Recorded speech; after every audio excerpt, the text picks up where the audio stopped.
So now, with the day blessed with such a beautiful dance performance, we would like to start the first session of the day, that is Youth and Literature, the Future. So for this session, I would like to invite uh, Ms. Shiksha Dunputh, who is an ICCR Hindi scholar from Mauritius. Shiksha is an active Hindi propagator. She is driven by the passion to continue to learn and grow professionally for becoming the most effective leader. Many of her publication works include Bharat versus Mauritius, की लोक संस्कृतियों में अंतः संबंध, गगनांचल, a poem called Vasant, and many, many more. Then I would like to invite Bence Fustos. I'm sorry if I pronounced the name wrong, please bear me. So, who is a Hindi scholar from Hungary. Bence is currently doing his PhD from Maharaja Sayajirao University of Baroda.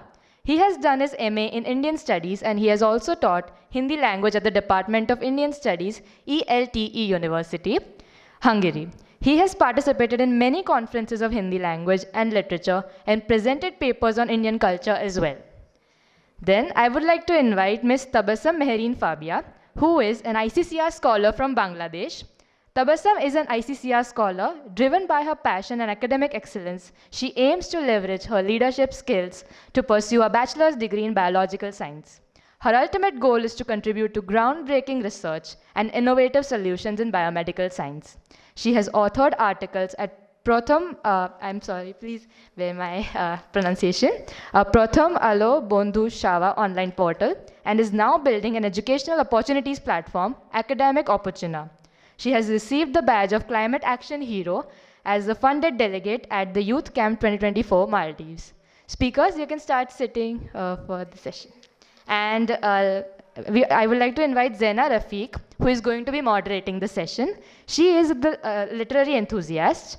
She is a high school teacher with a master's degree in literature, and she has great experience in teaching and training for public speaking and other similar skills. She is an ardent writer and finds solace in her poetry, which enables her to make her teaching realistic and going beyond the books. She is going to moderate the session. And I would like to invite Mr. Joseph Musa Mahindoni, if he's here. I would like to know if he's present. Okay, no problem. So we can start the session. Over to you, youth who will be the future of literature. Thank you. Let's welcome them with a great round of applause. Thank you for such a wonderful invitation and introduction. So, first of all, it's really very vibrant and various people from various backgrounds are on the panel. So that just gives you an insight into how varied and how spectacularly widespread literature is, as we have people from different backgrounds, people who have resorted to languages of their choice in order to explore literature, because literature does not abide itself to a single language. So first of all, I would like to welcome our esteemed speakers.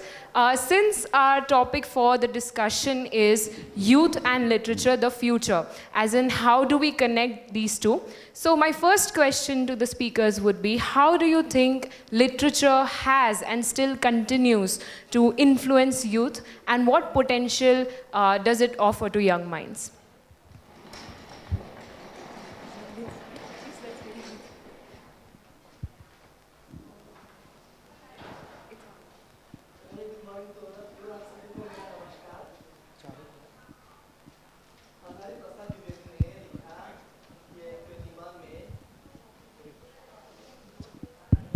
अच्छा अब चलता है very good morning to all of you आप सभी को मेरा नमस्कार हजारी प्रसाद द्विवेदी ने एक निबंध में लिखा कि साहित्य literature is the higher thing that humanity can achieve with culture so साहित्य बेसिकली जो है हमारे लिए युवा लोगों के लिए बहुत ही महत्वपूर्ण है साहित्य कला का एक विशेष अंग है कला की एक विधा है जो भाषा के माध्यम से एक महत्वपूर्ण संदेश एक अर्थपूर्ण संदेश अभिव्यक्त करता है लेकिन साहित्य इससे ज़्यादा व्यापक है साहित्य में वास्तव में हमारी मानव इतिहास हमारी संस्कृति भी सुरक्षित है। साहित्य हमेशा एक सांस्कृतिक चेतना, एक युग चेतना, एक ऐतिहासिक चेतना, मतलब कुछ निश्चित संदर्भ लेकर आता है। इसलिए साहित्य महत्वपूर्ण है, क्योंकि साहित्य युवाओं के लिए एक तरह का मोरल कॉम्पास है। मतलब साहित्य हमको दिशा देता है कि क्या करना है, क्या नहीं करना है। इसके संबंध में यह बहुत महत्वपूर्ण है कि दुनिया भर में बड़े बड़े राजनेता लोग जो है, बड़े बड़े विद्वान जो है, वे हर साल में एक फहरिस्त, एक सूची प्रस्तुत करते हैं कि उसी साल में उन्होंने क्या क्या पढ़ा, उनके हिसाब से क्या महत्वपूर्ण उपन्यास है, क्या महत्वपूर्ण नई साहित्यिक रचनाएं हैं जो दुनिया भर में लोगों को पढ़ना है। यह भी हमको दिखाता है कि साहित्य आज तक प्रभावशाली कलात्मक अंग है, कलात्मक विधा है, जो हमारे लिए दिशा देता है, संदेश देता है और दिखाता है कि दुनिया को हम किस तरह, किधर आगे चलाना है। Very well said, Mr. Bence. I would pass on the same question to our next speaker. नमस्ते एवरीवन, आई एम शिक्षा फ्रॉम मॉरिशस। सो मेरे लिए साहित्य युवकों के लिए बहुत ही ज़रूरी है। Why, let me explain you. Mauritius is part of the Indian diaspora, right? So I am from an Indian origin. So if I don't know from where my culture is, what is there in my culture, what is there in my literature, how did the Indian people come to Mauritius, what did they go through, what happens, how did Mauritius progress, and now where we stand, how did all this happen? So Sahitya ke bina this is impossible. And for me, I think, yeah, it's needed that our youth read, learn about literature, so that, you know, to progress, literature forms a very important part in our life. Me, for example, I come from a background where my grandparents have been reading, have been working for Hindi and so on. So if I don't read, if I don't continue to propagate Indian language in my country, then it's dead. Indian languages. But it's nice to know that in a country like Mauritius, where it's multicultural, बहुसांस्कृतिक जो हम कहते हैं हिंदी में, we have all the cultures. We have for example, in Mauritius, Ramcharitmanas बहुत ही प्रसिद्ध है. I am very proud to say that in Mauritius, every youth knows Ramcharitmanas, Hanuman Chalisa, now and all the other धार्मिक जो जितने भी ग्रंथ हैं, specifically all the other religions, we all knew. So yeah, for me, youth and literature makes sense. Thank you. What about you, Ms. Tabassum? Thank you so much. Good morning to everyone and namaste. Thanks for having us. Such a beautiful morning, I would say, because you know I see the loveliest people and a lady smiling. We have already met in virtual conference, I guess. So this is like, you know, when we come to a literature festival, I would say this vibe, the positive vibe, where we talk about literature. I'm just doing my bachelor in microbiology, so I would say I don't know that much about literature. But yeah, I love literature, discussing about that. It makes me like, you know, feeling the zest of being alive. And I should say that the question was how it influenced our life, how literature influenced our life, the young people. I think in every way it has influenced, because personally, if I remember my childhood, the Bengali literature, obviously Rabindranath Tagore, Sharat Chandra Chattopadhyay, and when I was a kid, I used to read the detective series written by Kaka Babu. So when I went through that, I got to know about that a person who has leg injury can climb to Himalaya for his case solving that detective story. So I got to know about a lot of things, how a detective works, know about different professions, and getting the enthusiasm, right? And right after that, switching to Rabindranath Tagore, knowing about the love, the feelings, how human psychology works. And obviously we should, the most greatest learning I have had from Rabindranath Tagore's work, that is, we should value the people we have already in our life. So in this way, I would say it is literature which has guided us in every phase of life, and still now this is going on. Thank you. Very well said, all the speakers. So I believe it's safe to say that when we go upon thinking about literature and youth, on how these two things are coinciding with each other, I think they're inseparable. Why are they inseparable? Because literature itself is so youthful, so lively in its own nature. It talks about things such as existentialism, things such as, you know, the passion for what you want to do, the passion for love, the passion for life in general. And why we as young people reflect to it is because that is exactly what we are thinking, what we are feeling. But we are unable to pen it down. Not all of us can pen it down in such a good manner, and that's some writers, the writers that you listed or talked about in various languages have talked about. And that is why we relate so well with literature, I believe. So moving on to the next point of our discussion, connecting to what we already discussed, is that due to globalization, literature is being standardized. How is it being standardized? As in, we might, if we talk about Hindi Sahitya में आप देखें, इतने अलग-अलग भिन्न-भिन्न प्रकार के जो साहित्य लिखा जाता है, that is very, very different from what is being written in, let's say, English or Bengali or Gujarati. Each language has its own way of looking at literature. And because of globalization, we are normalizing that. I'm not saying that translation is not a good thing, but it kind of, the youth, the young people, they catch on to the translation and they don't explore the depths of what the language has to offer. So how would you like to respond to it? Why is modernization being a hindrance from connecting youth to literature? I wouldn't say there's a standardization in literature, because if we see contemporary literature, we can find so many different fashions and trends and movements, even in Hindi Sahitya, yeah, पाश्चात्य साहित्य में भी, in American literature, etc. लेकिन जो महत्वपूर्ण है कि पाठकों तक ये पाठ, ये साहित्यिक रचनाएं नहीं पहुंचती.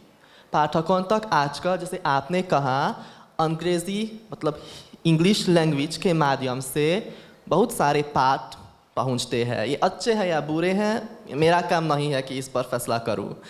लेकिन ये सही है कि आजकल इंडिया में भी हम यही प्रवृत्ति देखते हैं कि जो युवा लोग हैं, जो बच्चे छात्र छात्राएं हैं, वे अंग्रेज़ी में लिखित साहित्य पढ़ते हैं, चाहे इंडियन साहित्य हो चाहे पाश्चात्य साहित्य हो.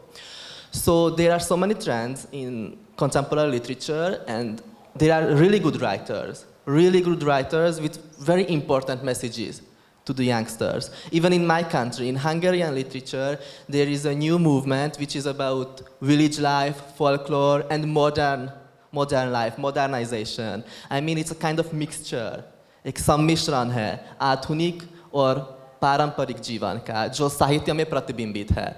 लेकिन इस तरह के रचनाएं हम युवाओं तक नहीं पहुंचते, क्योंकि ये मनोरंजन केंद्रित नहीं है. ये कुछ कहना चाहते हैं दुनिया के बारे में, ये चाहते हैं कि हम दुनिया के बारे में सोचें, कि हम दुनिया के बारे में कुछ दायित्व, दुनिया आगे चलाने की दायित्व अपने ऊपर ले लें. ये तो इसमें युवाओं की रुचि आजकल शायद नहीं है. आजकल युवा लोग इम्पेशेंट बन गए हैं, उनको सब कुछ तुरंत चाहिए, उनको इंतज़ार करना नहीं आता. लेकिन जो मनोरंजन केंद्रित साहित्य है, उसमें इतने सारे महत्वपूर्ण टास्क्स, अभ्यास जो भी अर्थपूर्ण है, उसमें शामिल नहीं है. बस पढ़ लो, हंस लो और ख़त्म. तो मेरे हिसाब से यही है, यह स्टैंडर्डाइजेशन जो आपने कहा, यही हो सकता है कि फैशनेबल ट्रेंड्स ये मनोरंजन केंद्रित साहित्य बन गया है और लगभग हर भाषा में यह उपलब्ध बन गया है और ज़्यादा प्रचारित है. Very well said. That is a very beautiful angle of looking at things. What would the other speakers like to add? I would say nowadays modernization has become, it's part of life, it's normal. So literature has its own depth, it has everything. But to reach to our youth, modernization plays an important role. Because nowadays youth, the youth of nowadays, who is going to read so long back's literature, because no one has the time now. But yeah, it's very sad. I believe it's very sad, because we should connect ourselves to those Prachin literature and everything. But yeah, it's also true that translation helps in a way. Like in Mauritius, yeah, if we read read Hindi literature in Hindi only. But it's also true that we translate some of the pieces of literature from English, from Hindi, so that it reaches our young generation to be able to promote literature. And yes, yeah, for example, if I'm teaching literature in my class, I'm like, okay, I'm going to do the Hindi part, and then I'm going to read it in my mother tongue. And then I'm going to explain it in different ways, so that at least the gist of the Sahit reaches the young generation. All right, that's actually what restricts us from exploring more. You know, there's more to literature in the same language that it is written. What would you like to add, Tabassum? Yeah, I actually agree with both of them.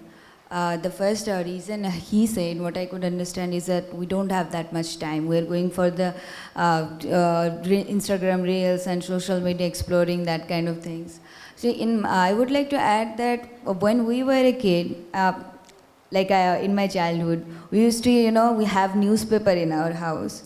And when I see that my dad is going through the newspaper every day, after seeing that kind of practice and habit also grew into me. That yeah, newspaper, he's reading that. And after that, I saw that some of my friends or my mother is going through book. So now at this point, we also don't have newspaper in our house. We go through online. So the practice has changed. So if the elderly people, whatever they will do, that will influence the young people. And once they are introduced with the literature, like she said, the zest of literature, when it will reach to them, then they will understand, yeah, this is literature, the effect of this, how it calms down us, and obviously it guides it in different way. So in my perspective, I would say the practice of reading, that we are not, at this moment, we are not saying that is not common. That is one of the reasons that young people are not getting used to, getting connected with the literature, classic literature, even the contemporary literature. I think the readers are not that much interested, because they are not seeing that everyone is going to book fair or literature festival. If this kind of events we host more, then they will get interested. Even we will get interested about different literature. I know Bengali literature, he might know Hungarian literature, we'll explore. And I think this is one of the reasons why literature is not reaching out to the young kids. Agreed. And to carry forward the point that was discussed is, as he pointed out, there is something known as young adult fiction. So young adult fiction is this fan fiction thing that has caught kind of movement in the past 2 decades. But what I would like to point out, that in native languages, in vernacular literature, all these kind of things, what you now call as young adult literature, was existing. For example, you have Sanskrit writers like Kalidas translating or kind of simplifying, I would not say translating, simplifying something as complex and magnificent as the Mahabharata, taking a fragment of Dushyant and Shakuntala's story and then writing Abhigyan Shakuntalam in such a simplified and beautiful manner that it would connect to young readers. Okay, similarly you have in Hindi literature, let's say, you have Subhadra Kumari Chauhan, you have Ram Prasad Bismil, simplifying and actually, writing directly for the young people. But the problem that has come now is, if I go to a young person who says that they have an interest in literature, and if I say, have you read Premchand? Have you ever heard of Subhadra Kumari Chauhan? They don't know these names, even if it is their own native language. So I totally agree when you say that standardization or modernization of course it helps us reach out more people, but it restricts the extent to which we can go in terms of exploring literature. With this, I would like to ask you that the gap between the young readers and the literature that was originally written in any language, what are the ways in which we can fill those gaps and bridge the mentality, a swift flow of thoughts? Okay, so being a teacher, I would say the education system should help in that. in Mauritius, in our education system, we start teaching literature at, I think, 10th. Yeah, so it's like I'm doing Hindi main and Hindi literature as another subject. So it's as from 10th. So basically from childhood till 10th, the learner is not exposed to any sort of literature. I'm shocked myself that when I ask like BA students of Mauritius, so have you heard of Abhimanyu Anand? Abhimanyu Anand is a renowned writer. He's dead now, but he was a renowned writer in Mauritius. Same for Ramdev Dhurandhar. We have so many. We have Somdat Bakhuri and so on. So no, sorry ma'am, we don't know. It's very sad. However, it's also to be noted that in the Cambridge exam, we have it in our syllabus. But maybe there's so much to learn that teachers cannot cover this part of the syllabus. Oh, okay, doesn't matter. The students are doing Indian literature, that's enough. So here it is. Our learners are not exposed to Mauritian Hindi literature and Mauritian literature. So I believe the education system here should implement some parts of literature, maybe since primary school. Like, okay, we can't teach them so huge literature in primary, but small poems, small things that at least we can also inculcate some kind of culture in them. Yeah, so education system for me is one way to bridge this gap.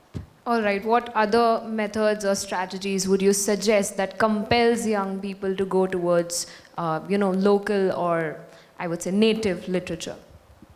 I would also say educational system. I came from a different background from Europe.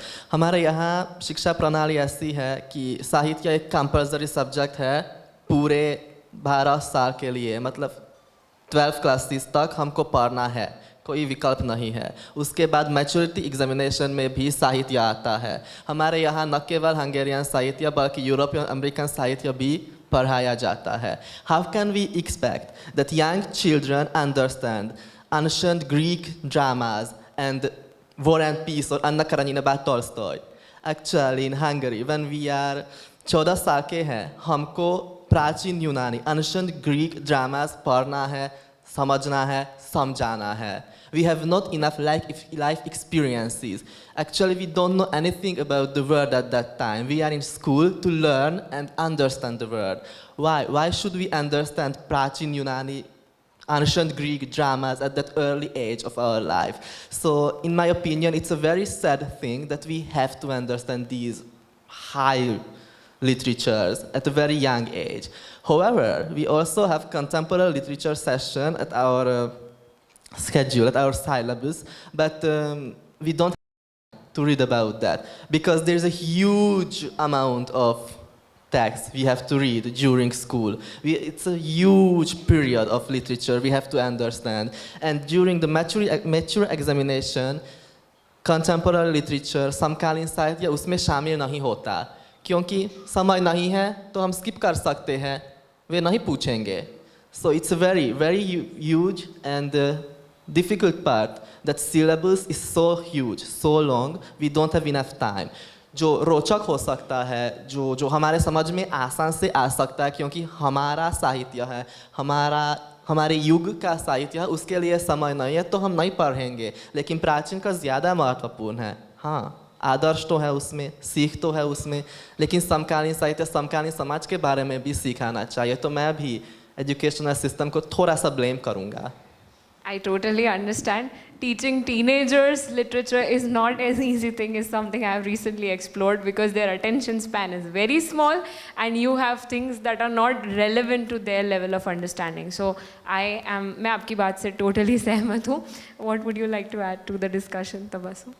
I see, we have different version of literature, different genre and all. So we can't expect that everyone will love every kind of literature. We have different taste, interest. So in that case, yeah, the education system obviously like that. But what my doctor said once to me is that I had eating disorder. I was not able to eat. There was IV fluid going on.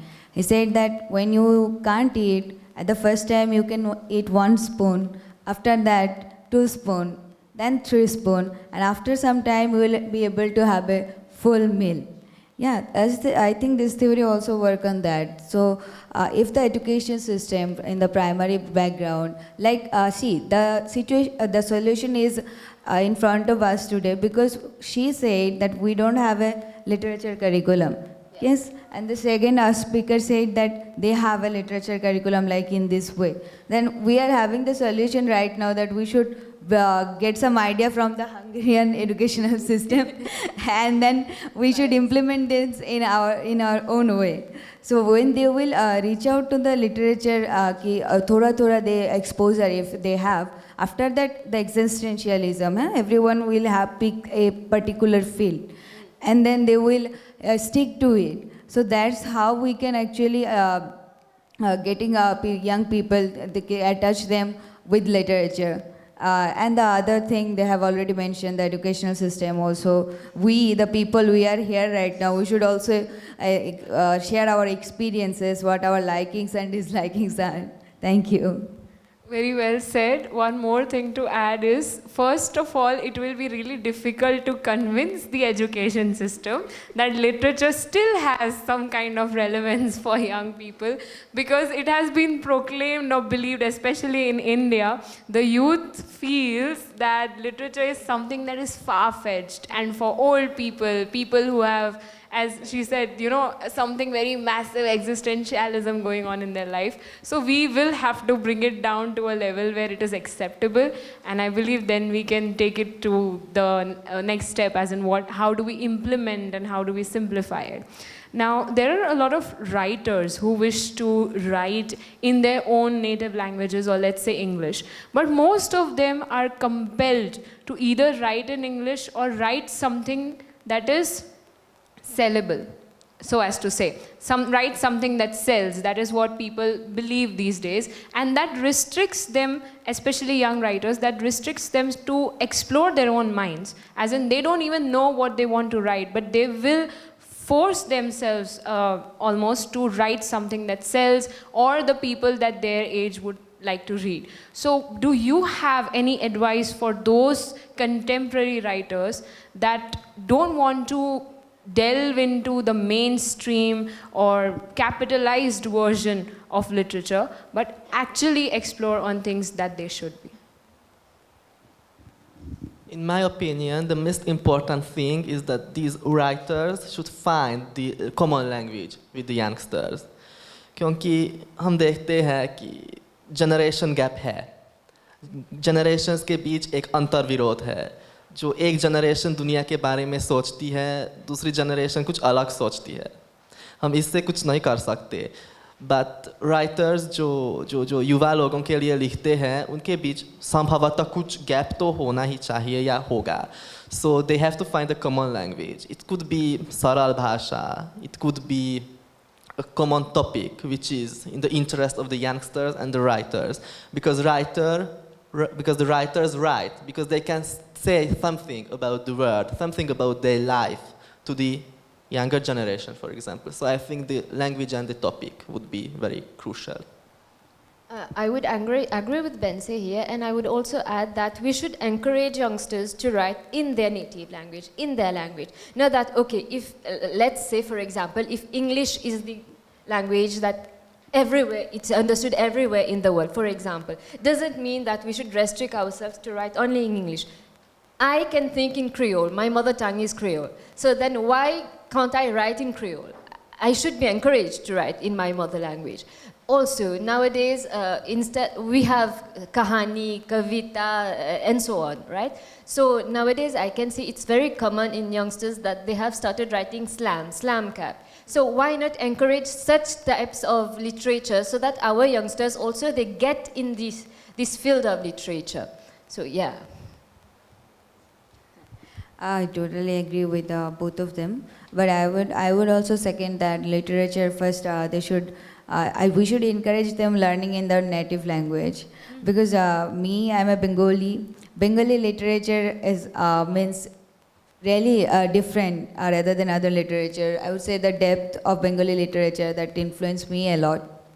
So we should encourage them that English is international language. While it comes to literature, the native language will be more easy to express the thoughts and that will people will be able to relate more if it is a native language.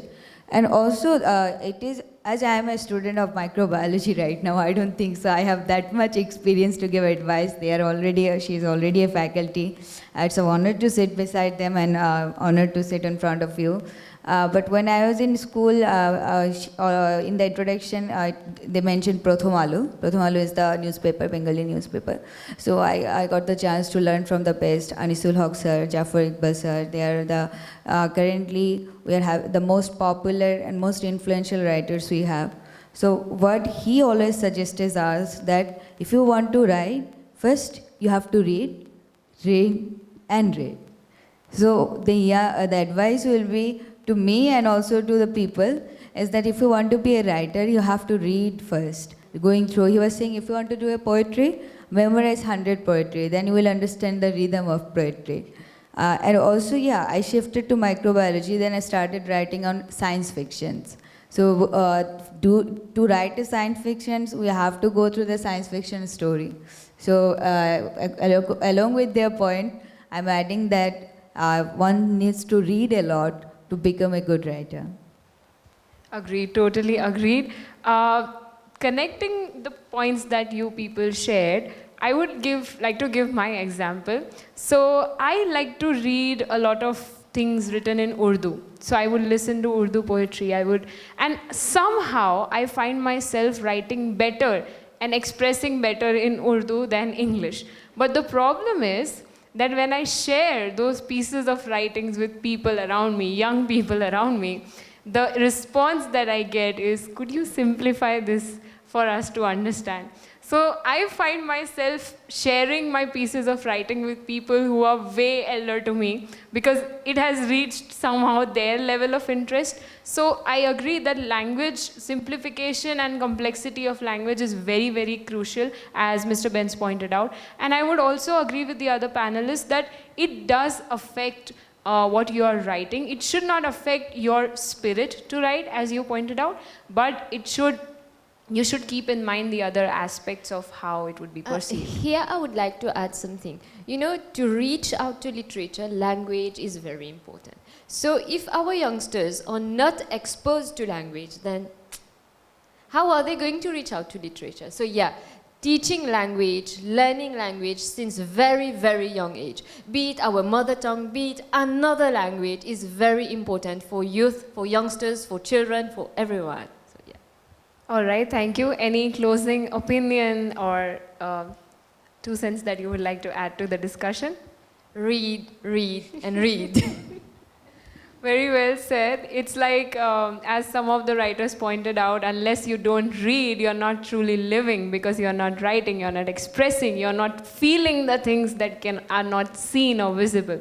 So it was a very insightful and a very good discussion. I thank you all for sharing your expert opinions on it, and I'm sure our audience must have enjoyed it as well.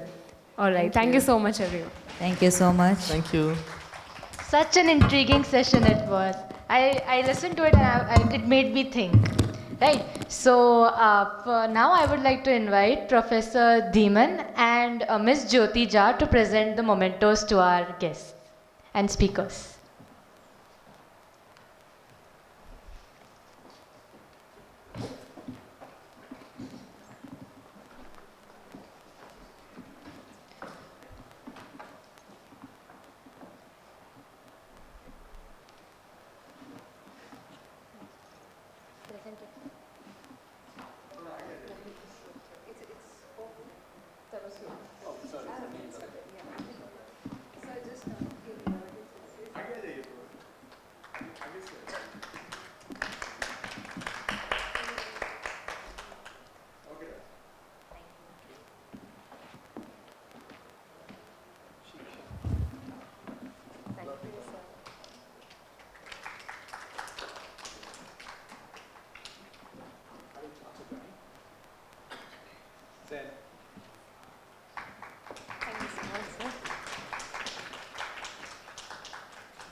Please come forward. Come forward.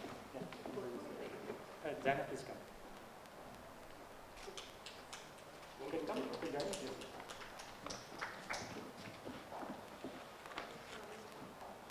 Zaina. You can hand it over to Shiksha. She's from Mauritius.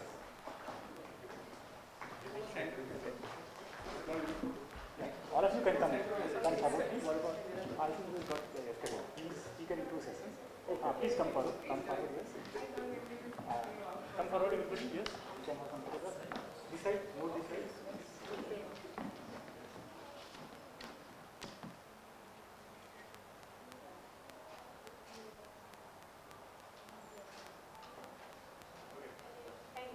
Thank you so much.